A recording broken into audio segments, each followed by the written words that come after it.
أيها النبي حرض المؤمنين على القتال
نحمده ونصلي على رسوله الكريم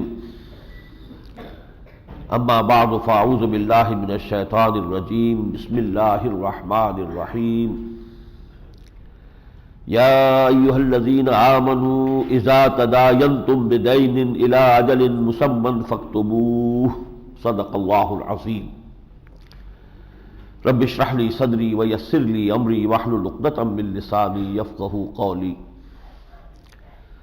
اللهم ربنا الہمنا رشدنا واعذنا من شرور انفسنا اللهم ارنا الحق حقا وارزقنا اتباعه وارنا الباطل باطلا وارزقنا اجتنابه اللهم وفقنا لما تحب وترضى آمین یا رب العالمین۔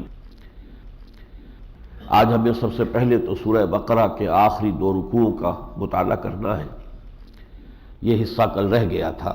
سورہ بقرہ کی جو 39واں رکوع ہے اس میں قرآن حکیم کی طویل ترین آیت آئی ہے، آیت الدین، یعنی انسانی معاملات میں، کاروبار میں، لین دین میں جہاں بھی کہیں قرض کا معاملہ آ رہا ہو اس کے بارے میں خصوصی احکام ہیں جو دیے گئے ہیں۔ اس لیے کہ کہاوت آپ نے سنی ہوگی، القرض مقراض المحبہ، یہ قرض جو ہے یہ محبت کی قینچی ہے، کاٹ دیتی ہے۔ لیکن یہ کہ اسی قرض کو ضرورت تو پڑتی ہے دنیا میں، لیکن اس کے لیے جو احکام اللہ تعالیٰ نے دیے ہیں ان کی پابندی کی جائے تو پھر اس کے اندر وہ مضرت کا پہلو نہیں رہتا۔ فرمایا اے اہل ایمان، جب بھی تم کوئی معاملہ کرو ادھار کا ایک وقت معین تک کے لیے تو لازماً اس کو لکھ لو۔ فاکتبوہ، یہ صیغہ امر ہے، الامر للوجوب، لکھو، یہ گویا کہ فرض اور واجب کے درجے میں۔ چنانچہ میں آپ کو یہ حدیث سنا دوں، حضور نے فرمایا 3 قسم کے افراد ہیں کہ جن کی فریاد کو اللہ سنتا ہی نہیں، روتے رہے، جھینکتے رہے، جو چاہے کرتے رہے، اللہ سنتا ہی نہیں ان کی بات۔ ان میں سے ایک وہ ہے کہ جب قرض کا معاملہ کرتا ہے تو لکھتا نہیں ہے اور بعد میں روتا ہے۔ تو بھلے آدمی، تم نے پہلے میرا حکم نہیں مانا تو اب تم روتے رہو، میں تمہاری بات نہیں سنوں گا۔ دوسرا شخص وہ ہے کہ جو اپنی بیوی کے ہاتھوں نالا ہے، شکایت کرتا ہے، روتا رہتا ہے، لوگوں کے پاس جاتا ہے، طلاق نہیں دیتا، حالانکہ میں نے تو تمہارے لیے راستہ کھول دیا ہے، اب اگر تم اس پر عمل نہیں کرتے ہو تو تمہاری کوئی فریاد میں نہیں سنوں گا۔ ایک تیسرا کون ہے وہ میرے ذہن میں اس وقت نہیں ہے۔ بہرحال یہ اس کی اہمیت ہے، فاکتبوہ، اس کو لکھ لینا چاہیے، اور یہ کہ اس پر شہادت بھی ہونی چاہیے۔ وَاسْتَشْهِدُوا شَهِيدَيْنِ مِن رِّجَالِكُمْ فَإِن لَّمْ يَكُونَا رَجُلَيْنِ فَرَجُلٌ وَامْرَأَتَانِ مِمَّن تَرْضَوْنَ مِنَ الشُّهَدَاءِ أَن تَضِلَّ إِحْدَاهُمَا فَتُذَكِّرَ إِحْدَاهُمَا الْأُخْرَىٰ۔ اس تحریر پر پھر 2 گواہ بھی بنا لو. وہ گواہ وہ ہونے چاہیے جو تمہارے مردوں میں سے ہو، 2 گواہ. لیکن اگر 2 مرد دستیاب نہیں ہے، کوئی موقع ایسا ہے کہ نہیں ہے موجود، تو پھر 1 مرد اور 2 خواتین. اور یہاں الفاظ آئے ہیں، اور جس پر کہ آج کل بڑا واویلا ہمارے مغربی تہذیب کے دلدادہ خواتین جو شور مچاتی ہیں کہ آخر یہ عورت کی گواہی آدھی کیوں ہو گئی مرد کی گواہی سے. وہ تو مساوات مرد و زن کا ان کے تو دماغ میں جو ہے وہ ایک خناس جو ہے سمایا ہوا ہے. تو فرمایا ان تضل احداہما، مبادا یہ کہ ان میں سے ایک بھول جائے، فتذکر احداہما الاخری، تو دوسری یاد دلا دے. اب اس میں سوال پیدا ہوتا ہے کہ جہاں تک نسیان کا مادہ ہے وہ تو مردوں میں بھی ہے عورتوں میں بھی ہے. البتہ اس آیت سے معلوم ہوتا ہے، غور کرنے سے اس کی توجیہ اور اس کی حکمت بھی سمجھ میں آ جاتی ہے. اللہ خالق ہے مردوں کا بھی عورتوں کا بھی. تو اللہ جانتا ہے کہ عورتوں میں کیا کوئی کسی اعتبار سے کوئی کمی ہے، اس نے خود ان میں بھول کا مادہ زیادہ رکھا ہے. کیوں رکھا ہے؟ اسی صورت میں ہم پڑھ چکے ہیں للرجال علیہن درجہ، مردوں کو عورتوں پر ایک درجہ فوقیت کا حاصل ہے. گویا کہ عورت کو تابع ہو کر رہنا ہے زندگی بھر اپنے شوہر کے تابع. یہ فلسفہ مزید کھل کر آئے گا سورہ نساء میں. لیکن یہاں پہ سمجھ لیجیے درجہ اونچا ہو گیا تو دوسرا درجہ تو نیچا ہے. ایک سیڑھی اونچی ہے تو دوسری نیچی ہے. تو گویا کہ اسے کانسٹنٹ ایک پریشر میں رہنا ہوتا ہے. بسا اوقات اس کی بات شوہر نہیں مان رہا، اسے تو شوہر کی بات ماننی پڑے گی. ہاں وہ منوا لے دلیل سے اپیل سے تو اور بات ہے، لیکن اگر شوہر کی سمجھ میں بات نہیں آ رہی تو ماننا تو پڑے گی شوہر کی بات. یہ دباؤ جو ہے، اگر نسیان کا جو یہ سیفٹی والو اگر نہ ہو تو واقعہ یہ ہے کہ زندگی اجیرن ہو جائے. یاد ماضی عذاب ہے یارب، چھین لے مجھ سے حافظہ میرا. یہ تو اگر جو ہم بھول نہ جائے تو صدمات جو آتے ہیں اور یہ برقرار رہے ہمارے ذہن پر تو زندگی کیسے ہو. تو اللہ نے یہ سیفٹی والو جو ہے عورتوں میں زیادہ رکھا ہے، اور اسی حوالے سے یہ کہا کہ اگر ایک بھول جائے تو دوسری یاد دلا دے. تیسری اہم بات اس رکوع کے آخر میں آئی ہے، اور وہ یہ ہے کہ اگر کہیں سفر پر ہو یا کوئی اور ایسی صورت ہو کہ اس میں نہ کوئی کاتب دستیاب ہے کہ جو لکھے تحریر، اور نہ ہی کوئی شہداء ہے، تو کیا کریں گے؟ فرحان مقبوضہ وَإِن كُنتُمْ عَلَىٰ سَفَرٍ وَلَمْ تَجِدُوا كَاتِبًا فَرِحَانٌ مَقْبُوضَةٌ.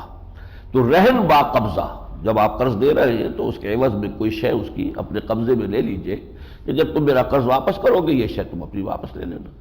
تو یہ بھی گویا کہ اسلامی ایک طریقہ ہے. بہرحال یہ تو طویل ترین آیت ہے، میں نے اس کے 3 نکات جو ہے آپ کے سامنے بیان کر دیے. اب اس کے بعد آتا ہے آخری رکوع سورہ مبارکہ کا، جو بہت ہی عظیم ہے، عظمت والا ہے.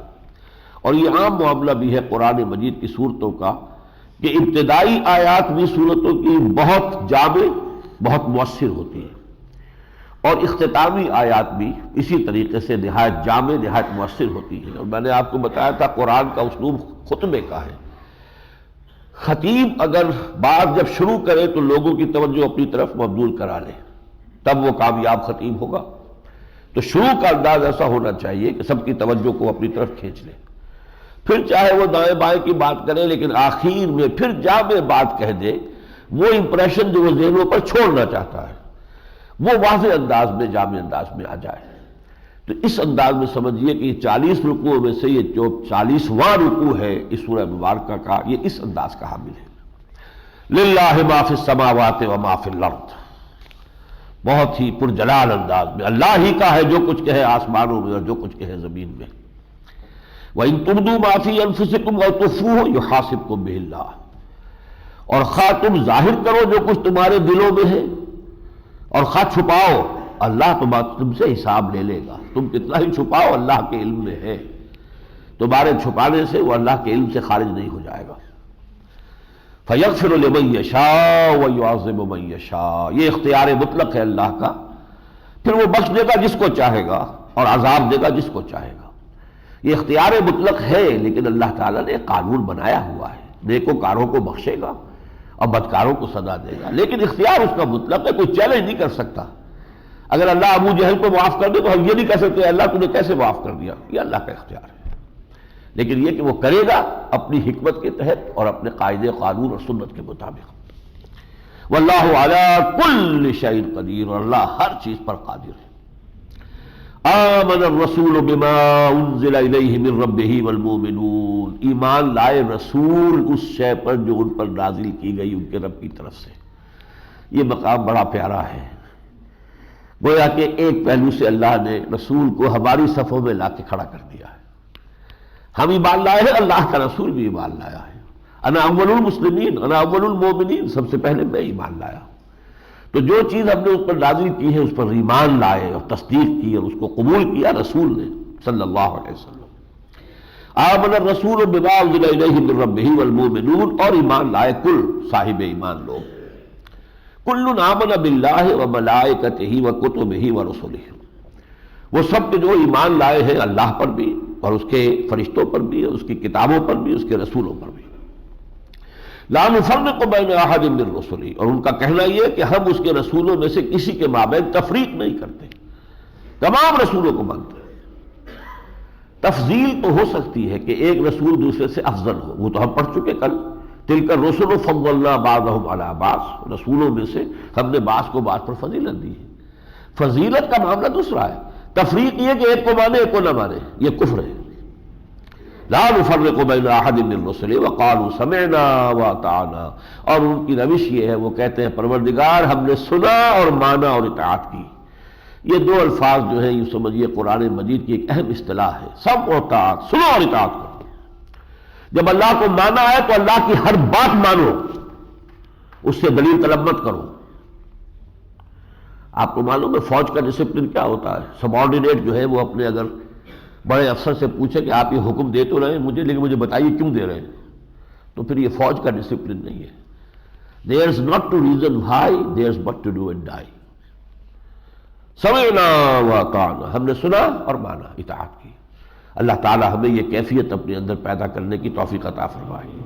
غفرانک ربنا، اے پروردگار تیری مغفرت ہی کی ہم طلبگار ہیں، وإلیک المصیر، اور تیری ہی جانب لوٹ جانا ہے۔ لا یکلف اللہ نفسا الا وسعہا، اللہ تعالیٰ کسی بھی جان پر ذمہ داری نہیں ڈالے گا مگر اس کی وسعت کے مطابق۔ یہ آیت کا یہ ٹکڑا جو ہے میرے لیے بڑے اطمینان اور بڑے سکون قلبی کا موجب ہے۔ اللہ تعالیٰ جانتا ہے میں نے اپنے ایک بندے کو کیا دیا تھا، کتنی طاقت رکھی تھی، کتنی ذہانت رکھی تھی، کتنی صلاحیت رکھی تھی، کتنی جسمانی قوت دی تھی، اسی کے اعتبار سے حساب لے گا۔ یہ اندھے کی لاٹھی نہیں ہے کہ سب کو برابر حق رہا، نہیں، وہ تو جانتا ہے نا میری شخصیت جن جینز سے بنی ہے، وہ جینز مجھے والدین سے ملے ہیں، والدین کو ان کے والدین سے ملے ہیں، اس میں میرا کوئی چوائس تو نہیں ہے۔ میری شخصیت کا ایک خاص حیولہ جو ہے وہ تو ان جینز سے بنا ہے۔ اللہ جانتا ہے، اس کا سپر کمپیوٹر جو ہے وہ بتائے گا کہ کس کو کیا شے دی گئی تھی، گیون کیا تھا اس کے لیے۔ اب اس میں اس نے کتنی محنت کی، ایک ہینڈی کیپ پرسن ہے لیکن وہ اپنی سے پوری محنت کر گیا ہے، کامیاب ہو جائے گا۔ لہا ما کسبت وعلیہا ما اکتسبت، اب رہ گیا یہ کہ جو کچھ ہم نے دیا وہ سب دی اس کو، اس میں جو کچھ اس نے نیکی اپنے لیے کمائی وہ بھی اسی کے لیے ہے، اور کوئی بڑی کمائی وہ بھی اس کا وبال بھی اسی پر آئے گا۔ وہ خیر و شر جو بھی کمائے گا اب وہ خود اس کا ذمہ دار ہے اور وہ اس کا سزاوار ہوگا۔ اس کے بعد یہ دعا آ رہی ہے، بہت عظیم دعا ہے، اور وہ سنیے، ایک ہی آیت ہے طویل اور دعا بہت طویل ہے۔ ربنا لا تؤاخذنا ان نسینا او اخطانا، پروردگار ہم سے مواخذہ نہ کیجو اگر ہم بھول جائیں یا ہم چوک جائیں۔ بھول چوک جسے ہم کہتے ہیں، نسیان اور خطا۔ خطا کہتے ہیں نشانہ خطا ہو گیا، ایک شخص اپنی امکانی کوشش کر رہا ہے کہ وہ ٹارگٹ کے اوپر گولی لگے لیکن نہیں لگی، ہٹ گئی، کوشش اس کی تھی، تو وہ ہے خطا، نشانہ خطا ہو گیا کہ اپنی پوری بھرپور کوشش کے باوجود آدمی ٹارگٹ کو ہٹ نہ کر پائے۔ تو ربنا لا تؤاخذنا ان نسینا او اخطانا، پروردگار ہمارے نسیان اور خطا پر ہم سے مواخذہ نہ کیجو۔ ربنا ولا تحمل علینا اصرا کما حملته علی الذین من قبلنا، اور پروردگار ہمارے ہم پر اتنا بوجھ نہ ڈالیو کہ جس کو ہم لے کر چل نہ سکے، جیسا کہ تو نے بوجھ ڈال دیا تھا پچھلوں پر۔ حمل کہتے ہیں وہ بوجھ جس کو لے کر انسان چل سکے، اسر کہتے ہیں وہ بوجھ کے جس کے تحت پھر انسان دب کر رہ جائے، چل نہ سکے۔ تو پروردگار ہم پر ہماری طاقت کے مطابق بوجھ ڈالیو۔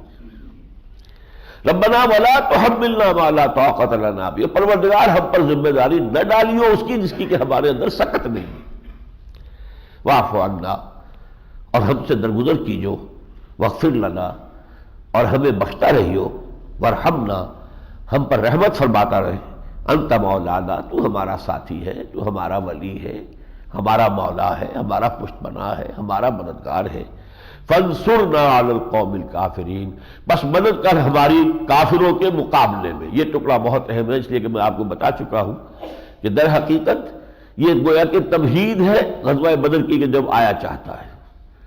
اس کے بعد یوں سمجھیے ترتیب کے اعتبار سے تو یہ ہے کہ سورہ بقرہ کے بعد سورہ محمد جو 26ویں پارے میں وہ نازل ہوئی ہے، چھوٹی صورت ہے، 4 رکوع کی صورت ہے، اس میں حکم قتال آیا ہے واضح الفاظ میں۔ اس لیے کچھ منافقین نے کہنا شروع کر دیا تھا کہ یہ قتال کا حکم جو ہے حضور نے کچھ اپنی طرف سے دے دیا ہے، واضح طور پر اللہ تعالیٰ کی طرف سے نہیں آیا ہے۔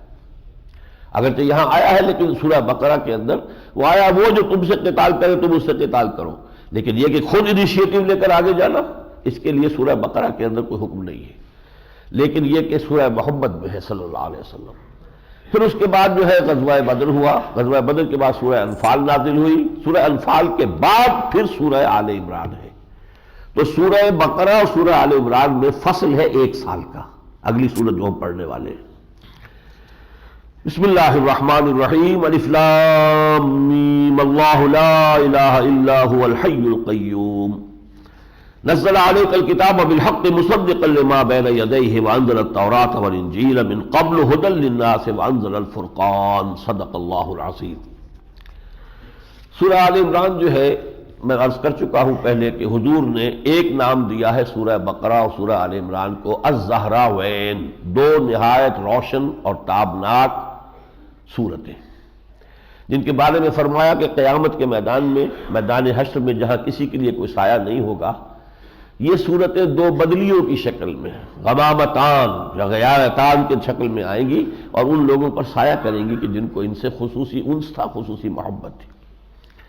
ایک بات میں تعارف قرآن کی جو میری تقریر تھی اس میں نہیں آپ کو بتا سکا، وہ اہم بات تھی کہ قرآن مجید کی اکثر صورتیں جوڑوں کی شکل میں ہیں، جوڑے جوڑے، جیسے معوذتین، اب ایک ہی مضمون ہے تعوذ کا لیکن 2 صورتوں میں تقسیم کر دیا۔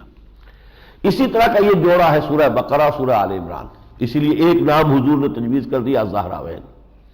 دونوں کا آغاز ہو رہا ہے الف لام میم سے، یہی حروف مقطعات تھے جن سے سورہ بقرہ شروع ہوئی، انہی سے یہ سورہ آل عمران شروع ہو رہی۔ وہاں بھی اس کے بعد کتاب کا ذکر تھا، ذالک الکتاب لا ریب فیہ ھدی للمتقین، یہاں بھی سب سے پہلے اللہ تعالیٰ نے نزول کتب جو ہے اس کا تذکرہ فرمایا ہے۔ اس سورہ مبارکہ کے مضامین میں بڑی مشابہت آپ دیکھیں گے سورہ بقرہ کے مضامین کی، اور اس کی جو تقسیم ہے وہ بھی سورہ بقرہ کی طرح نصفین، 2 آدھے آدھے حصوں میں کلیئرلی ڈسٹنکٹلی منقسم ہے، بلکہ یہاں یہ تقسیم بہت واضح ہے۔ کل 200 آیات ہیں، 20 رکوع ہیں، 10 رکوع حصہ اول، 10 رکوع حصہ ثانی۔ حصہ اول میں اصل خطاب کا رخ اہل کتاب اور ان میں سے بھی خاص طور پر نصارہ کی طرف، عیسائیوں کی طرف، جبکہ سورہ بقرہ میں یہود کی طرف خطاب تھا۔ اب اہل کتاب کا جو دوسرا گروہ ہے نصارہ، ان کے ساتھ خطاب ہے اصلا، لیکن یہ کہ دونوں کو ملا کر بھی خطاب کیا گیا۔ پہلا حصہ وہ ہے، دوسرے حصے میں سارا خطاب مسلمانوں سے۔ پھر یہ کہ یہ دونوں حصے 3 اور تینوں جو ہے یہ دونوں جگہ پر یہ ورٹیکل ڈویژن ہے۔ پہلے حصے میں 32 آیات، پھر 31 آیات، پھر 38 آیات، لیکن رکوعوں کا حساب نہیں ہے۔ دوسرے حصے میں 2 رکوع، پھر 6 رکوع، پھر 2 رکوع، اس طریقے سے یہ ورٹیکل جس کو میں نے کل کہا تھا کہ یہ تقسیم ان دونوں حصوں کے اندر موجود ہے۔ پہلا حصہ جو ہے نصف اول کا 32 آیات نہایت تمہیدی جو ہے وہ جامع ہے، ان میں حکمت ہے، دین کی بنیادی دعوت ہے، جیسے کہ سورہ بقرہ کے پہلے 4 رکوع تھے۔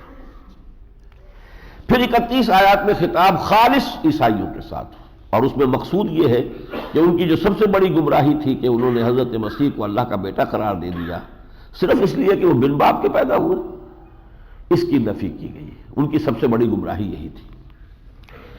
پھر یہ ہے کہ 38 آیات میں پھر یہود اور نصارہ دونوں کو جمع کر کے یا اہل الکتاب خطاب ہوا ہے۔ تو آئیے بسم اللہ کرتے ہیں اب یہ نصف اول کا حصہ اول ہے سب سے پہلے جو ہم پڑھ رہے ہیں. الف لام میم اللہ لا الہ الا هو الحی القیوم. اللہ وہ ہستی ہے کہ جس کے سوا کوئی معبود نہیں، وہ زندہ جاوید ہے اور پوری کائنات کو، تمام موجودات کو تھامنے والا ہے، تھامے ہوئے. نزل علیک الکتاب بالحق مصدقا لما بین یدیہ وانزل التوراۃ والانجیل من قبل ھدی للناس وانزل الفرقان. اس نے اے نبی آپ پر کتاب نازل فرمائی ہے جو کہ تصدیق کرتے ہوئے آئی ہے اس کی کہ جو اس کے سامنے موجود ہے، اور اس نے اتاری تھی تورات بھی اور انجیل بھی من قبل پہلے، ھدی للناس. اور یہ سارا سلسلہ کیا ہے؟ انسانوں کے لیے ہدایت، جو سورہ بقرہ کے چوتھے رکوع کے آخر میں آیا تھا فَإِمَّا يَأْتِيَنَّكُم مِّنِّي هُدًى فَمَن تَبِعَ هُدَايَ فَلَا خَوْفٌ عَلَيْهِمْ وَلَا هُمْ يَحْزَنُونَ. لیکن آگے چل کر اس رکوع میں ایک بہت اہم مضمون آ گیا ہے کہ آسمانی کتابوں میں دو طرح کی آیات ہوتی ہیں. هُوَ الَّذِي أَنزَلَ عَلَيْكَ الْكِتَابَ مِنْهُ آيَاتٌ مُحْكَمَاتٌ هُنَّ أُمُّ الْكِتَابِ وَأُخَرُ مُتَشَابِهَاتٌ. وہی ہے جس نے اے محمد آپ پر نازل کی ہے یہ کتاب. اس میں کچھ آیات تو ہے محکم، مضبوط، واضح، صریح. وہ ہے اصل جڑ، اصل بنیاد، اصل مقصود جو ہے ہدایت چونکہ دینے کے لیے قرآن مجید نازل ہوا ہے.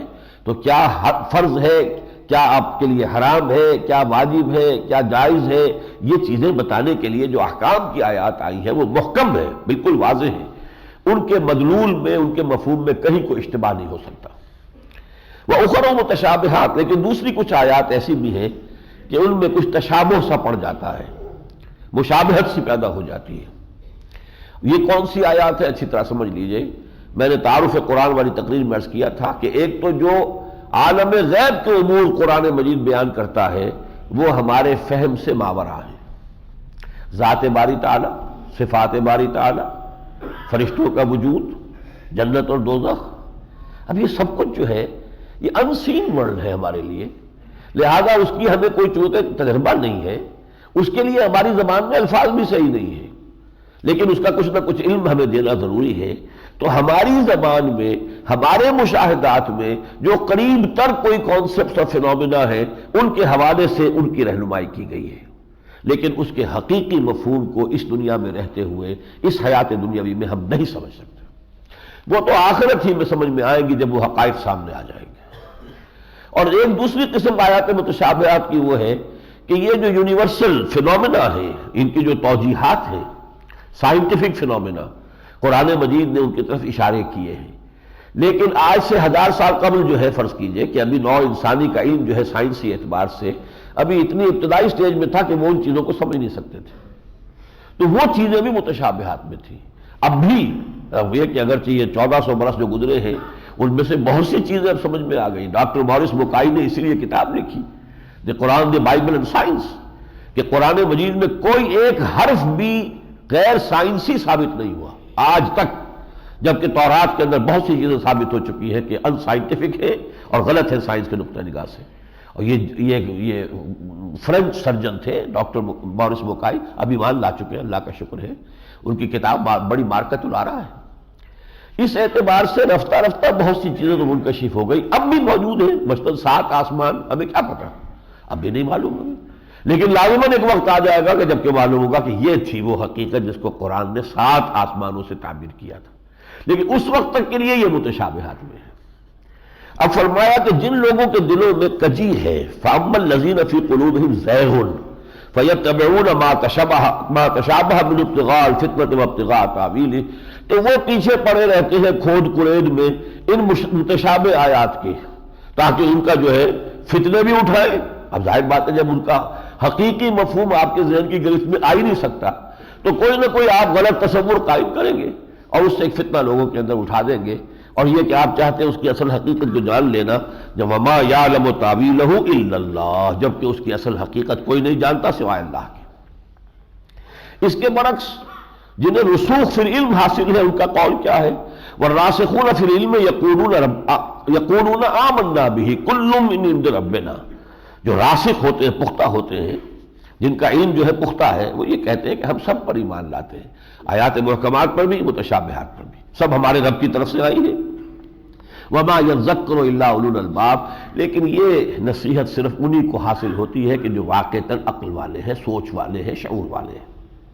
وہ کیا کہتے ہیں؟ یہ بڑی پیاری دعا آئی ہے، ربنا لا تزغ قلوبنا بعد اذ ہدیتنا، اے رب ہمارے جب کہ تو نے ہمیں ہدایت دی ہے تو اب ہمارے دلوں کو کج نہ ہونے دے، ہمارے دلوں کو کجی میں نہ ڈال، وہب لنا من لدنک رحمہ، اور ہمیں اپنے خاص خزانہ فیض سے رحمت عطا فرما، انک انت الوہاب، یقیناً تو ہی ہے بخشنے والا اور دینے والا، ربنا انک جامع الناس لیوم لا ریب فیہ ان اللہ لا یخلف المیعاد، پروردگار یقیناً تو جمع کرے گا تمام انسانوں کو اس دن جس کے آمد میں کوئی شک نہیں ہے، اور یقیناً تو اپنے وعدے کے خلاف نہیں کرتا، تو نے بتایا ہے کہ وہ ایک دن آئے گا، وہ دن آ کر رہے گا۔ تو یہ پہلا رکوع تھا اس سورہ مبارکہ کا۔ دوسرے رکوع میں کچھ چیلنج کے انداز میں کفار سے کہا گیا ہے کہ تم چاہے کتنا ہی ایڑی چوٹی کا زور لگا لو، لیکن اللہ تعالیٰ کا یہ دین جو ہے یہ غالب آ کر رہے گا۔ اب چونکہ غزوہ بدر کے بعد بنو قینقاع جو ایک قبیلہ تھا یہود کا، اس نے کچھ سرکشی اختیار کی تھی، تو معلوم ہوتا کہ اس کی طرف روح سخن ہے، لیکن اس رکوع کے اندر ایک بہت بڑی نفسیاتی حقیقت بھی آئی ہے۔ وہ کیا ہے؟ زُيِّنَ لِلنَّاسِ حُبُّ الشَّهَوَاتِ مِنَ النِّسَاءِ وَالْبَنِينَ وَالْقَنَاطِيرِ الْمُقَنطَرَةِ مِنَ الذَّهَبِ وَالْفِضَّةِ وَالْخَيْلِ الْمُسَوَّمَةِ وَالْأَنْعَامِ وَالْحَرْثِ۔ یہ ریئلزم ہے قرآن کا، حقیقت پسندی، حقیقت کا اعتراف ہونا چاہیے۔ ہم کہتے ہیں نہیں کوئی ضرورت نہیں، یہ کوئی محبت نہیں ہو سکتی، یہ کوئی یعنی مال سے محبت اور عورتوں سے محبت، بیویوں سے محبت، اولاد سے محبت، یہ بے بنیاد نہیں۔ قرآن کہتے ہیں نہیں، ہم نے یہ دل میں ڈالی ہوئی ہے، یہ محبتیں ہم نے ڈالی، یہ محبتیں نہ ہو تو دنیا کا دھندا جو ہے یہ رونقیں کہاں رہے؟ پھر یہ ساری رونقیں جو ہے تو انہی محبتوں کے بل پر تو یہ سارا نظام چل رہا ہے۔ زُيِّنَ لِلنَّاسِ، مزین کر دی گئی ہے لوگوں کے لیے، حب الشہوات من النساء، مرغوب چیزیں جیسے عورتیں، والبنین اور بیٹے، والقناطیر المقنطرہ اور جمع کیے ہوئے مال، من الذهب والفضہ سونے کے ڈھیر اور چاندی کے ڈھیر، والخیل المسومہ اور نشان لگائے ہوئے پیڈگری والے جو گھوڑے ہوتے ہیں اعلیٰ نسل کے، والانعام اور مویشی، والحرث اور کھیتی، ذالک متاع الحیات الدنیا۔ یہ بات ایک بندہ مومن سمجھ لے کہ یہ دنیا کی زندگی کے برتنے کا، رہنے کا ساز و سامان ہے، یہ مستقل دولت نہیں ہے، سب کچھ چھوڑ کر ایک وقت جانا پڑے گا۔ واللہ عنہ حسن المآب، اللہ ہی کے پاس ہے اصل جو ٹھکانہ ہے، لوٹنے کی جگہ۔ یہ عارضی چیزیں ہیں، وہاں جو کچھ ملے گا وہ مستقل ہوگا۔ اصل نعمت وہ ہے، یہ اس کا ایک سایہ سا ہے، ایک ٹرانزیشنل سا ایک پیریڈ ہے جو ہماری زندگی کا ہے۔ اصل زندگی وہ ہے وَإِنَّ الدَّارَ الْآخِرَةَ لَهِيَ الْحَيَوَانُ لَوْ كَانُوا يَعْلَمُونَ۔ یہ کون لوگ ہیں جو اس حقیقت تک پہنچ جاتے ہیں؟ الذین یقولون ربنا اننا آمنا فاغفر لنا ذنوبنا وقنا عذاب النار، وہ یہ کہتے ہیں پروردگار ہم ایمان لائے بس ہمارے گناہ بخش دے اور ہمیں عذاب نار سے، جہنم کی آگ سے ہمیں بچا لے۔ اور ان کی صفات کیا ہے؟ الصابرین والصادقین والقانتین والمنفقین والمستغفرین بالاسحار، جو کہ صبر کرنے والے ہیں، راست باز، راست گو، راست رو ہے۔ صادق میں تینوں پہلو آ جائیں گے، راست باز، راست رو، راست گو، صحیح بات کہنی، صحیح راستے پر چلنا، صحیح طرز عمل اختیار کرنا۔ والقانتین، فرما برداری اختیار کرنے والے، والمنفقین اور خرچ کرنے والے اللہ کی رضاجوئی کے لیے، والمستغفرین بالاسحار اور صبح کے اوقات میں استغفار کرنے والے۔ یہ جو رات کا پچھلا پہر ہے جسے آپ انگریزی میں کہتے ہیں the small hours of the morning, اس میں کوئی جاگے اور اس وقت اللہ سے استغفار کرے، یہ تہجد کا وقت ہے، تو یہ گویا کہ بہت ہی بابرکت وقت ہے۔ تو یہ سارے اوصاف اللہ تعالی ہمیں توفیق دے کہ ہم اپنے اندر پیدا کر لیں۔ تیسرے رکوع میں بھی ایک بہت عظیم دعا آئی ہے۔ اس سورہ مبارکہ میں دعائیں جو ہیں ان میں ایک سے ایک بڑھ کر جو ہے مؤثر دعا ہے۔ قل اللہم مالک الملک تؤتی الملک من تشاء وتنزع الملک ممن تشاء وتعز من تشاء وتذل من تشاء بیدک الخیر انک علی کل شیء قدیر۔ تولج اللیل فی النہار وتولج النہار فی اللیل وتخرج الحی من المیت وتخرج المیت من الحی وترزق من تشاء بغیر حساب۔ کہو اے نبی، کہو اے مسلمانوں، کہو اے اللہ جو کل مالک الملک ہے، کل کائنات کا مالک مطلق ہے، تو تل ملک من تشاء، تو ملک اور حکومت اور اقتدار دیتا ہے جس کو چاہتا ہے، وتنزع الملک ممن تشاء، اور سلب کر لیتا ہے، چھین لیتا ہے اقتدار اور حکومت اور غلبہ جس سے چاہتا ہے، وتعز من تشاء، اور تو عزت دیتا ہے جس کو چاہتا ہے، وتذل من تشاء، اور تو ذلیل کر دیتا ہے جس کو چاہتا ہے۔ اختیار تیرے ہاتھ میں ہے، بیدک الخیر، خیر کل کا کل تیرے ہاتھ میں ہے، انک علی کل شیء قدیر، اور یقیناً تو ہر شے پر قادر ہے۔ تولج اللیل فی النہار، وہ تو رات کو پروتا ہوا لے آتا ہے دن میں، وتولج النہار فی اللیل، دن کو پروتا ہوا لے آتا ہے رات میں سے، وتخرج الحی من المیت، مردہ میں سے زندہ کو برآمد کرتا ہے، مردہ زمین پڑی ہوئی تھی اور اس کے اندر سے لہلہاتے ہوئے پودے نکل آئے، وہ زندگی کا مظہر ہے۔ وتخرج المیت من الحی، اور زندہ میں سے مردہ کو نکالتا ہے، وترزق من تشاء بغیر حساب، اور تو رزق دیتا ہے جس کو چاہتا ہے بغیر حساب۔ یہ جو نصف اول کا حصہ اول ہے، اس کی آخری دو آیات اب آپ کو سنا رہا ہوں، یہ چوتھے رکوع کے شروع میں آئی ہے، اور اس میں فرق بیان کیا گیا ہے۔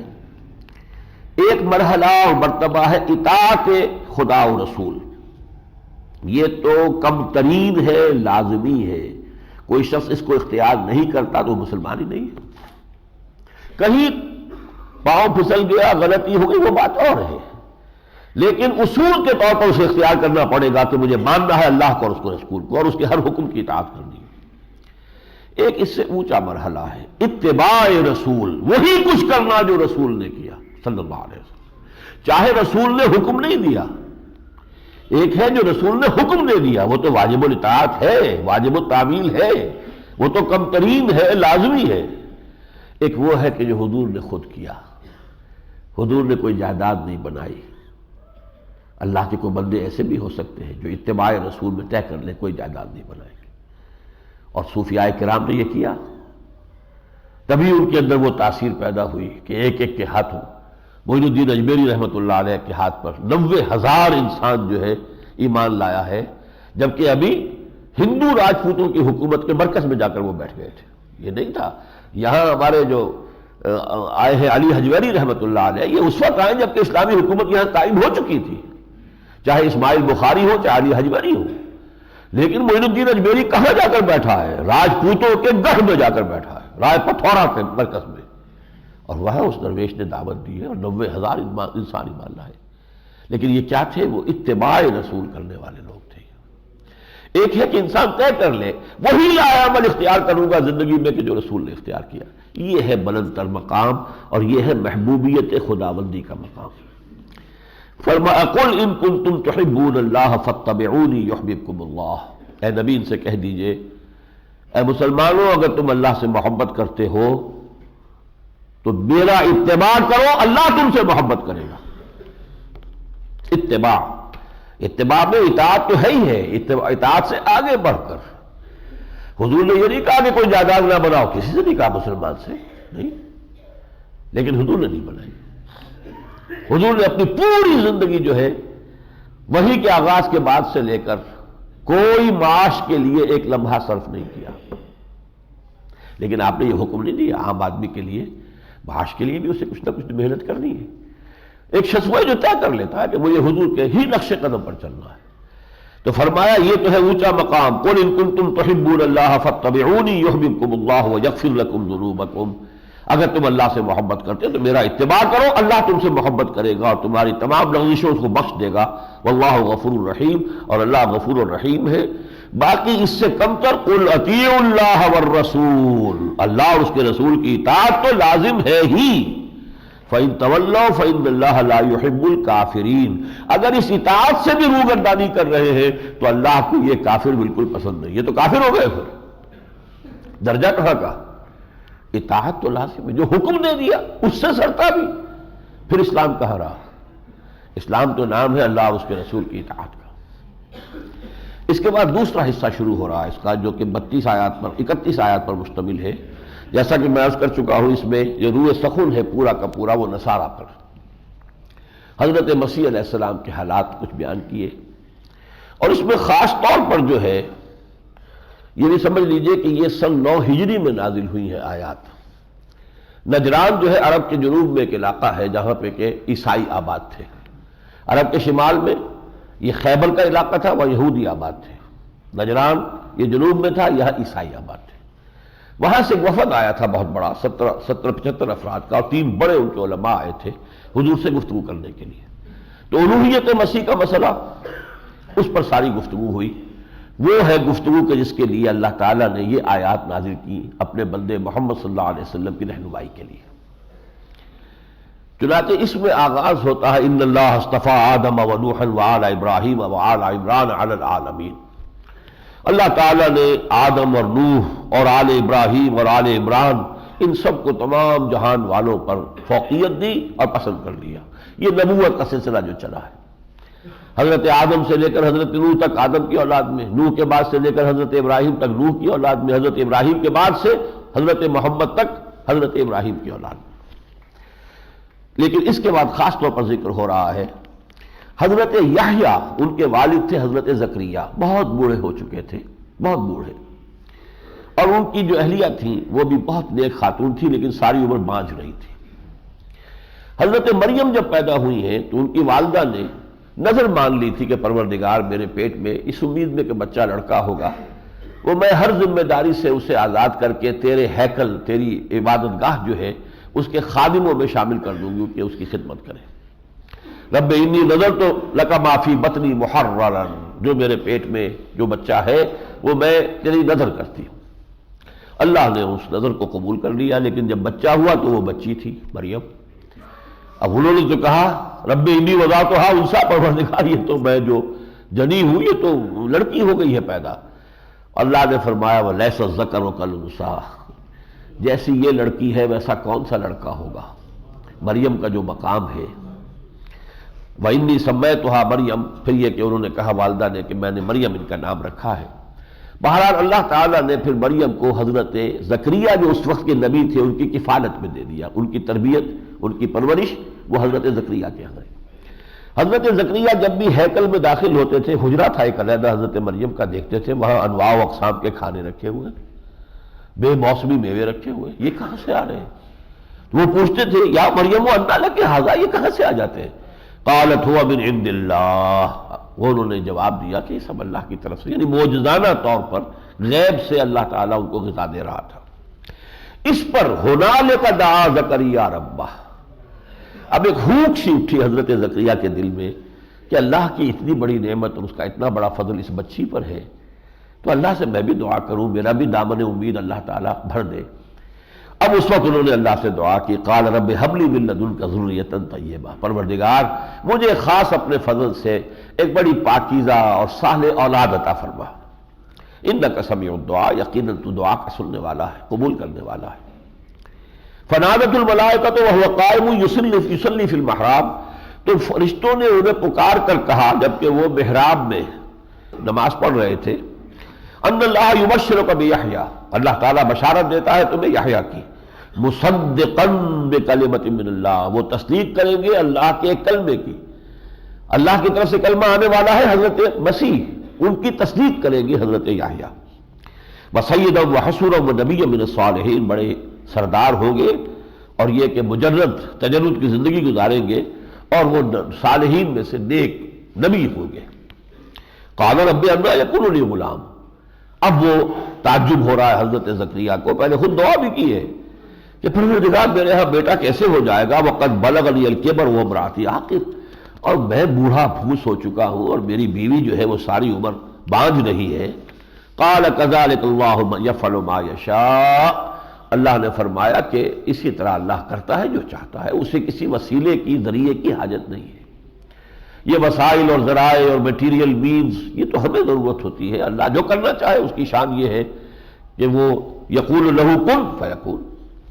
اب اس کو قرآن نے پہلے پیش کیا کہ اگر صرف بن باپ کے پیدائش حضرت مسیح کا معاملہ جو ہے وہ ان کی الوہیت پر دلالت کر سکتا ہے، تو سوچو کہ حضرت یحییٰ کی ولادت کیسے ہوئی ہے؟ ایک انتہائی بوڑھے شخص کے ہاں، اور ایک عورت وہ جو ساری عمر مان رہی ہے بوڑھی عورت ہے، ان کے ہاں اولاد ہو گئی، تو یہ بھی تو کہ معمول کے مطابق بات تو نہیں ہے۔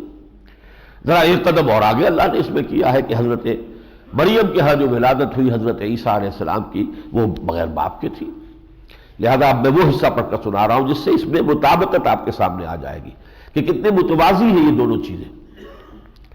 اس قالت الملائکۃ یا مریم ان اللہ یبشرک بکلمۃ منہ، اسی طرح یاد کرو جب کہ کہا فرشتوں نے مریم سے، اے مریم اللہ بشارت دیتا ہے تمہیں ایک اپنے کلمے کی، اپنے طرف سے کلمہ ہوگا، اسمہ مسیح عیسیٰ ابن مریم، ان کا نام ہوگا مسیح عیسیٰ ابن مریم، وجیہا فی الدنیا والآخرہ، دنیا اور آخرت دونوں میں باعزت ہوگا، ومن المقربین، ہمارے مقربین بارگاہ میں سے ہوگا، ویکلم الناس فی المہد وکہلا، بچوں اور لوگوں سے بات کرے گا پنگھوڑے میں بھی، بالکل بچپن میں پیدا ہوتے ہی، اور پھر بڑی عمر کو پہنچ کر بھی، ومن الصالحین، اور نیکوکاروں میں ہوگا۔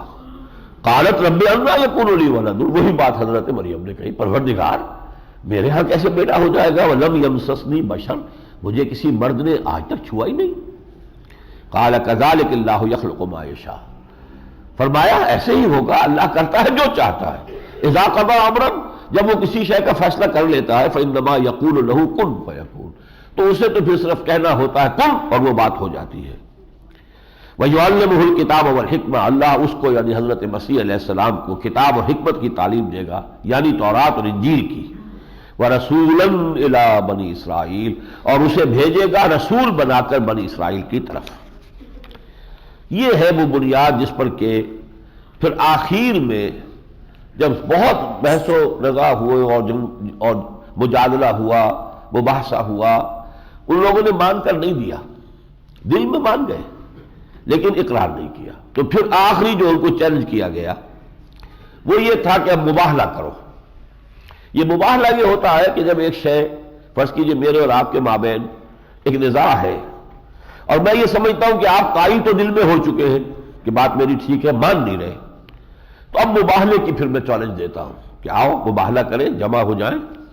فمن حاجک فیہ من بعد ما جاءک من العلم، تو اے نبی جو آپ کے پاس یہ علم آ چکا ہے، اس کے بعد بھی جو شخص آپ سے جھگڑے، فقل تعالوا، تو کہیے ان سے، چیلنج دیجئے ان کو، آؤ ندعو ابناءنا وابناءکم، ہم لے آتے ہیں اپنے بیٹوں کو اور تم لے آؤ اپنے بیٹوں کو، ونساءنا ونساءکم، تم اپنی خواتین کو لے آؤ ہم اپنی خواتین کو لے آتے ہیں، وانفسنا وانفسکم، اور تم خود بھی آ جاؤ اور ہم خود بھی آ جاتے ہیں، ثم نبتہل، پھر ہم گڑ گڑا کر اللہ سے دعا کریں گے، فنجعل لعنت اللہ علی الکاذبین، اے اللہ ہم دونوں میں سے جو جھوٹا ہے اس پر اپنی لعنت نازل فرما دے۔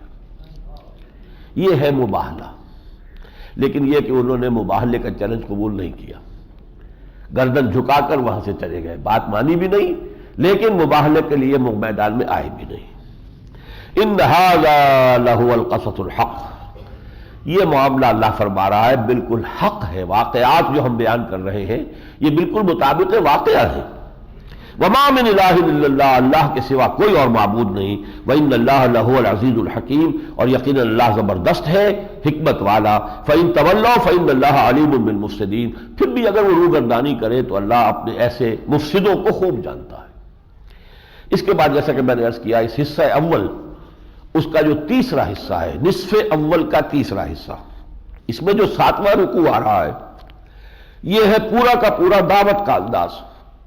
میں وہ چاہوں گا کہ پورا ترجمہ کروں۔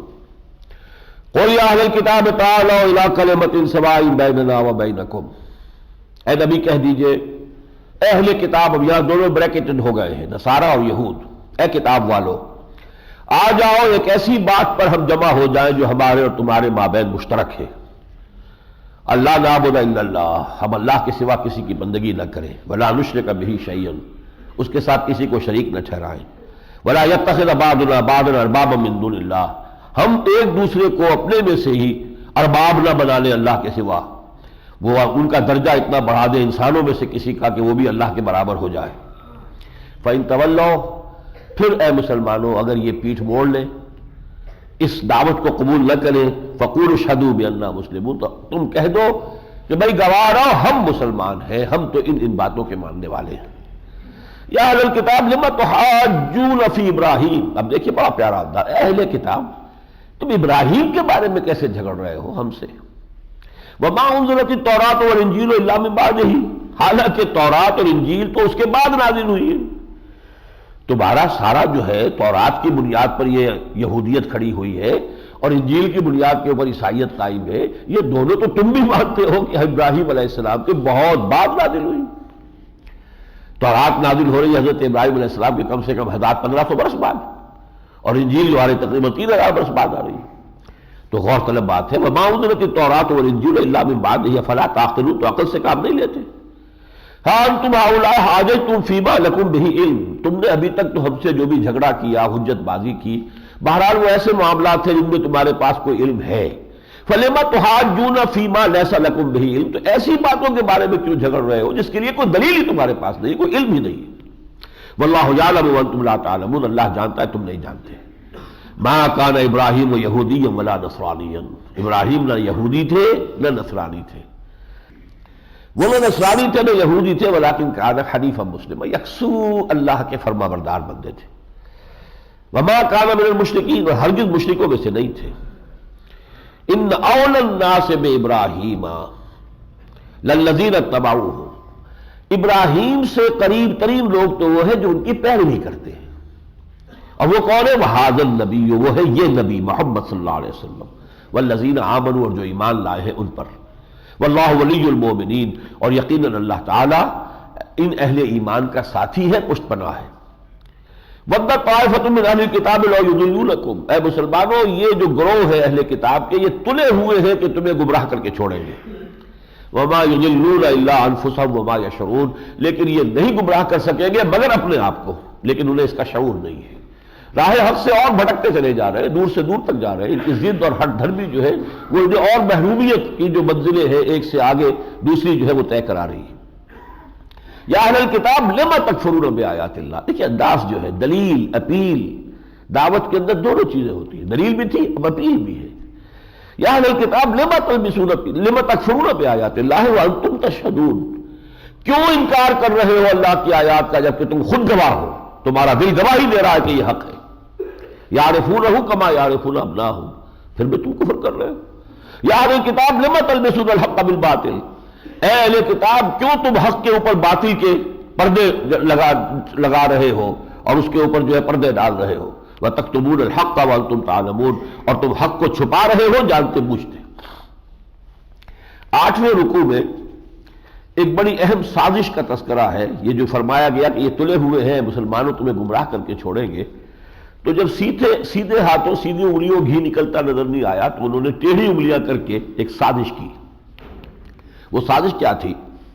وَقَالَ طَائِفَةٌ مِّنْ أَهْلِ الْكِتَابِ آمِنُوا بِالَّذِي أُنزِلَ عَلَى الَّذِينَ آمَنُوا وَجْهَ النَّهَارِ وَاكْفُرُوا آخِرَهُ لَعَلَّهُمْ يَرْجِعُونَ، اہل کتاب کے کچھ لوگوں نے، اور یہاں اہل کتاب سے مراد واضح طور پر یہودی ہے، اس لیے کہ مدینے میں تو عیسائی تو تھے نہیں، ان کے گروہ نے یہ طے کیا کہ ایسا کرو کہ صبح کے وقت تو ایمان کا اعلان کر دو بھی ہم بھی ایمان لے آئے محمد پر صلی اللہ علیہ وسلم، وَاكْفُرُوا آخِرَهُ، اور شام کو کفر کا اعلان کر لو، بھائی دیکھ لیا ہم نے قریب جا کے کچھ نہیں رکھا، یہ دور کے ڈھول سہانے تھے۔ اب اس سازش کو پورا کرنے کے لیے وہ دن بھر رہے ہوں گے حضور کی محفل میں تاکہ لوگوں پر یہ اثر ڈال سکے کہ ہم تو بڑی نیک نیتی سے ایمان لائے تھے، بڑی اچھی توقعات ہمیں تھی، ہم سمجھتے تھے کہ واقعی کچھ روحانیت ہمیں ملے گی، کوئی علم ملے گا، دیکھ لیا ہم نے یہ سب دور کے ڈھول سہانے کچھ نہیں ہے، شام کو مرتد ہو جاؤ۔ لعلہم یرجعون، شاید کہ یہ بھی لوٹے، یعنی ایک دغدغہ بہت سے لوگوں کے دلوں میں پیدا ہو سکتا ہے۔ یہ بڑے لوگ تھے، عالم لوگ تھے، بڑے متقی تھے، امامے اور ان کے قبائیں اور آبائیں تھیں، سب تھی، اور یہ آئے تھے بڑے خلوص کے ساتھ۔ اب یہ بہرحال کچھ نہ کچھ تو دیکھا ہوگا نا، انہوں نے کوئی نہ کوئی تو غلط شے دیکھی ہوگی جس کی وجہ سے یہ واپس گئے ہیں، تو کچھ نہ کچھ لوگوں کے اندر جو ہے نفسیاتی طور پر وہ جو ساکھ تھی ایمان کی اور اسلام کی، اس کو نقصان پہنچانے کے لیے انہوں نے یہ سازش کی۔ یہ ہے کہ جو انہوں نے ہتھ کنڈے استعمال کیے، لیکن اللہ تعالیٰ کا فضل ہے کہ ان کے تمام یہ ہتھ کنڈے ناکام ہوئے۔ لیکن یہ کہ یہودیوں کی یعنی یہ بات ماننی پڑتی ہے، سازشی ذہن جو ہے ان کا، اس کی جو صلاحیت ان کے اندر ہے، کانسپیریسیز۔ اس کا تو اندازہ آپ کو کرنا ہو تو ولیم رائکر کی کتاب پونز ان دی گیم پڑھیے. یہ پوری زائنسٹ موومنٹ اور اس سے پہلے آرڈر آف دی ایلومیناٹی 1776 میں جو قائم ہوا تھا، یہ 250 برس میں جو انقلاب دنیا میں لے آئے ہیں اپنے سازشی پروگرام کے تحت، اس کا کچھ اندازہ شاید آپ کو ہو سکے. اسی رکوع میں پھر آگے ایک بڑی حقیقت کا اعتراف بھی ہے، اور یہ بات بڑی ضروری ہوتی ہے دعوت کے لیے کہ اگر آپ کے مخالف کے اندر بھی کوئی پہلو اچھا ہے تو اسے تسلیم کریں، تاکہ وہ بھی سمجھے کہ یہ کوئی ہمارے دشمن اس معنی میں نہیں ہے ہٹ دھرم، بلکہ ہمارے اندر کوئی خیر ہے تو خیر کوئی تسلیم کر لیتے ہیں. فرمایا کہ ان میں سے کچھ لوگ ایسے بھی ہیں وَمِنْ أَهْلِ الْكِتَابِ مَنْ إِنْ تَأْمَنْهُ بِقِنْطَارٍ يُؤَدِّهِ إِلَيْكَ کہ اگر ان کے پاس تم ڈھیروں سونا رکھوا دو امانت تو یہ واپس کر دیں گے، خیانت نہیں کریں گے. وَمِنْهُمْ مَنْ إِنْ تَأْمَنْهُ بِدِينَارٍ لَا يُؤَدِّهِ إِلَيْكَ إِلَّا مَا دُمْتَ عَلَيْهِ قَائِمًا، ان میں ایسے بھی ہیں کہ ایک دینار بھی ان کے پاس کہیں امانت رکھوا دیا تو وہ واپس نہیں کریں گے الا یہ کہ ان کے سر پر سوار ہو کر ان سے وصول کرو. یہ جو ان کا طرز عمل تھا، اب اس کی ایک بنیاد تھی مذہبی طور پر جو انہوں نے گھڑ لی تھی. یہ بنیاد تورات میں نہیں ہے، تالمود میں ہے. اور موجودہ یہودیت جو ہے یوں سمجھیے کہ اصل میں وہ تالمود ہے ان کی کتاب. تورات تو بس ایک مقدس صحیفہ ہے، ایک تاریخ ہے، اس سے زیادہ تورات کی اہمیت ان کے ہاں نہیں ہے. سارا عمل ان کا جو ہے، کیونکہ ان کی ساری فقہ جو ہے وہ تالمود میں ہے، سارے ان کے جو فیصلے وہ سب تالمود میں. تالمود میں یہ ہے کہ کوئی یہودی کسی غیر یہودی کو دھوکہ دے سکتا ہے، اس کا مال ہڑپ کر سکتا ہے، اس کو خیانت کر سکتا ہے، جو چاہے کرے، اس کے اوپر کوئی ملامت نہیں. یہودی کے ساتھ نہ کرے، غیر یہودی سے سود بھی لو، آپس میں سود کا لین دین نہیں ہوگا. یہ ان کی تالمود کی شریعت ہے جس پر کہ وہ عمل پیرا ہے. فرمایا ذالک بانہم قالوا لیس علینا فی الامیین سبیل، یہ اس لیے کہ انہوں نے یہ چیز گھڑ لی ہے کہ امیین یعنی جنٹائلز یا گوئمز یعنی غیر یہودی، یہودیوں کے نزدیک پورے انسان تو صرف یہودی ہے، باقی جو انسان ہے غیر یہودی وہ انسان نظر آتے ہیں، حقیقت میں انسان نہیں ہے، وہ تو حیوان ہے. اور جیسے گھوڑے کو تانگے میں جوڑنا آدمی کا حق ہے، ایسے ہی ان حیوانات نما انسانوں کو یا انسان نما حیوانات کو ایکسپلائٹ کرنا اور ان سے مفادات حاصل کرنا یہ ہمارا حق ہے. یہ ان کا فلسفہ ہے ڈکلیئرڈ. اور اس پر دی ادر اسرائیل کے نام سے ایک ڈاکومنٹری ویڈیو بھی بنا ہے، عیسائیوں نے بنایا ہے، کہ جنہوں نے اس کتاب کے حوالے سے تالمود کے صفحات سامنے دکھائے ہیں، انڈر لائن کر کے ہائی لائٹ کر کے ساری باتیں دکھائی ہیں. دی ادر اسرائیل، یہ ہے اصل اسرائیل. اس لیے کہ ایک تحریک چل رہی ہے امریکہ میں کہ جو وائٹ امریکن جو ملیشیاز ہیں، وائٹ کرسچین ملیشیاز، وہ یہود کے بہت مخالف ہیں، اور وہ ان کی ساری حقیقت وہ کھود کھود کر لا رہے ہیں. وَيَقُولُونَ عَلَى اللَّهِ كَذِبًا وَهُمْ يَعْلَمُونَ، اور یہ سب جو جھوٹ جڑ رہے ہیں اللہ پر جانتے بوجھتے ہوئے. اللہ نے تو کبھی ایسی بات نہیں کی کہ غیر یہودی کو جیسے چاہو تم ستا لو، جیسے چاہو دھوکہ دے دو، جیسے چاہو اسے لوٹ لو، جو چاہو کرو.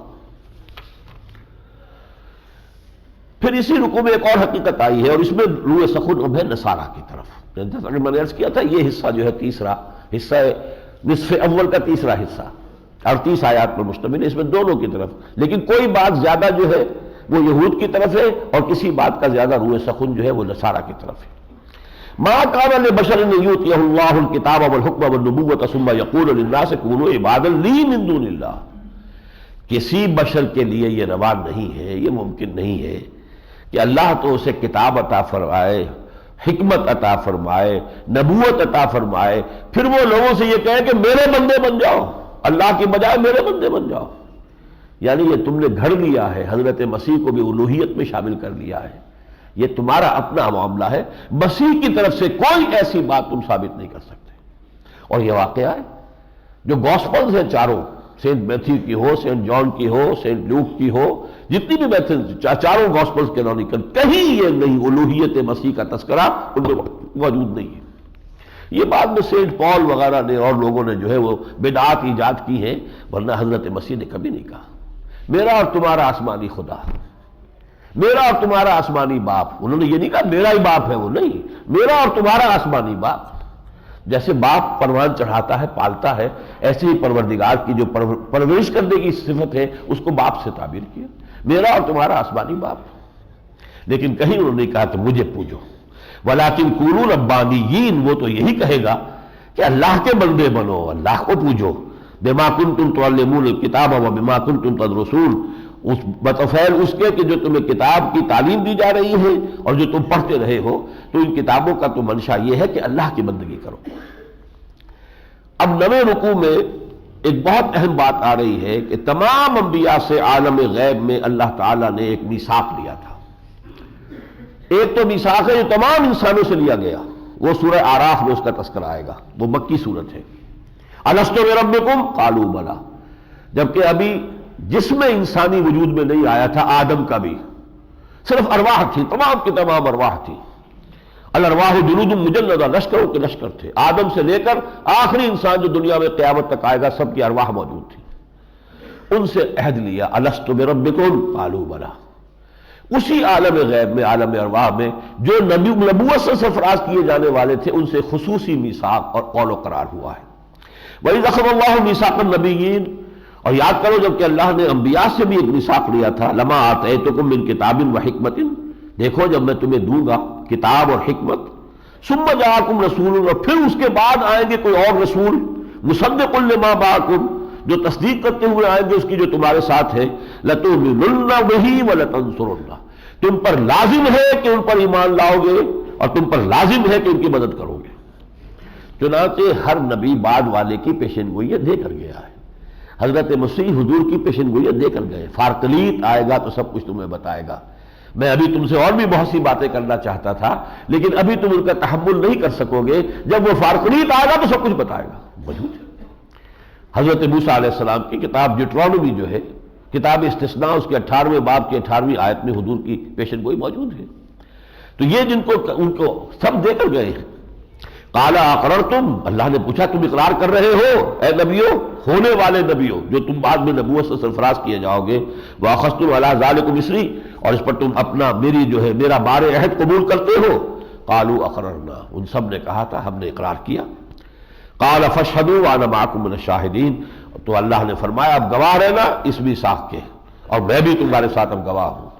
فمن تولى بعد ذلك فاولئك هم الفاسقون، اور جو اس کے بعد منہ گردانی کرے گا تو وہ تو پھر سرکش ہوگا۔ اس کے بعد جو ہے اس میں وہ انداز جو سورہ بقرہ کے 16ویں رکوع میں آیا تھا، قولوا آمنا باللہ وما انزل الینا وما انزل الی ابراہیم واسماعیل واسحاق ویعقوب والاسباط، آیت جو کہ تو آ گئی، قل اے نبی کہہ دیجئے آمنا باللہ وما انزل علینا وما انزل علی ابراہیم واسماعیل واسحاق ویعقوب والاسباط وما اوتی موسیٰ وعیسیٰ والنبیون من ربہم لا نفرق بین احد منہم ونحن لہ مسلمون۔ یہ 9واں رکوع تھا۔ 10ویں رکوع میں سب سے پہلی آیت جو آ رہی ہے وہ 4تھے پارے کی پہلی آیت ہے، جس پر 2 مرتبہ میں حوالہ دے چکا ہوں۔ لن تنالوا البر حتى تنفقوا مما تحبون، دیکھو نیکی کے مقام تک ہرگز نہیں پہنچ سکو گے جب تک کہ اللہ کی راہ میں وہ چیزیں خرچ نہ کرو جو تمہیں محبوب ہوں۔ یہ معیار ہے۔ ظاہر بات ہے اللہ تعالیٰ اپنی محبت کا معیار تو خود ہی معین کرے گا، آپ نہیں معیار معین کر سکتے، یہ اللہ کا معاملہ ہے۔ لن تنالوا البر، یہ انتہائی سمجھیے کیٹیگوریکل ڈینائل ہے، یہاں پہ ہرگز نہیں پہنچ سکتے نیکی کے مقام کو، حتیٰ تنفقوا مما تحبون وما تنفقوا من شیء فإن اللہ بہ علیم، اور جو بھی کچھ تم خرچ کرو گے بھلائی کے لیے اللہ تعالیٰ اس کا علم رکھتا ہے۔ اس کے بعد پھر جیسے کہ پہلا جو حصہ تھا نصف اول ہم نے دیکھا سورہ بقرہ کا، حضرت ابراہیم کا تذکرہ اور خانہ کعبہ کا، یہاں بھی وہ موجود ہے۔ قل صدق اللہ فاتبعوا ملت ابراہیم حنیفا، اے نبی کہہ دیجئے اللہ نے سب سچ فرمایا، بس پیروی کرو ابراہیم کے طریقے کی جو یکسو تھا۔ وما کان من المشرکین، اور وہ ہرگز مشرکین میں سے نہیں تھا۔ ان اول بیت وضع للناس للذی بمکہ، پہلا گھر جو بنایا گیا ہے لوگوں کے لیے اللہ تعالیٰ کی عبادت گاہ وہ ہے جو مکے میں ہے۔ یہ صرف حضرت ابراہیم کا تعمیر کردہ نہیں ہے، نوٹ کر لیجیے، یہ آدم کا تعمیر کردہ ہے۔ پھر یہ امتداد زمانہ سے گر گیا تھا، دیواریں اس کی گر گئی تھی سیلاب کی وجہ سے، پھر اس کی بنیادیں جو موجود تھیں ان بنیادوں پر تعمیر اٹھائی ہے حضرت ابراہیم علیہ السلام نے۔ اذ یرفع ابراہیم القواعد من البیت واسماعیل، اللہ تعالیٰ نے نشاندہی کی یہ جگہ ہے اول بیت وضع للناس للذی بمکہ، پہلا گھر بنا ہے۔ ورنہ سوچیے حضرت نوح کے زمانے میں کوئی عبادت گاہ نہیں بنی ہوگی۔ اول بیت وضع للناس، تو وہ تو ہے مکہ، ظاہر بات ہے یہ حضرت آدم کی تعمیر تھی۔ مبارکن و ہدی للعالمین، وہ بہت بابرکت ہے اور تمام جہان والوں کے لیے مبارک اور ہدایت کا ذریعہ ہے۔ فیہ آیات بینات مقام ابراہیم، ان میں بڑی روشن نشانیاں موجود ہیں، مقام ابراہیم ہے۔ ومن دخلہ کان آمنا، جو اس میں داخل ہو جاتا ہے اس سے امن میسر آ جاتا ہے۔ وَلِلَّهِ عَلَى النَّاسِ حِجُّ الْبَيْتِ مَنِ اسْتَطَاعَ إِلَيْهِ سَبِيلًا، اللہ کا حق ہے لوگوں پر، اہل ایمان پر، کہ اس گھر کا حج کرے جو بھی اس کی استطاعت رکھتا ہو اس کے سفر کی۔ وَمَنْ كَفَرَ فَإِنَّ اللَّهَ غَنِيٌّ عَنِ الْعَالَمِينَ، اور جو کفر کرے تو اللہ تعالیٰ تمام جہانوں سے بے نیاز ہے۔ صاحب استطاعت ہو کر حج نہ کرنا، اس پر کفر کا اطلاق ہو رہا ہے، اس لیے کہ یہ للہ علی الناس حج، اللہ کا حق ہے لوگوں پر کہ وہ اس کے گھر کا حج کریں۔ ہاں شرط ہے استطاعت، اگر استطاعت نہیں ہے تو حج فرض نہیں ہے، استطاعت ہے اور پھر نہیں کر رہے تو یہ گویا کہ ایک طرح کا کفر ہے۔ ومن کفر فإن اللہ غنی حمید۔ اس کے بعد پھر آخری انداز جو آیا ہے اس پہلے حصے کا، حصہ اول ختم ہو رہا ہے، اللہ کا فضل ہے، نصف اول۔ قل یا اہل الکتاب، یہ گویا کہ وہ دعوت کے آخری فنیشنگ ٹچز ہیں۔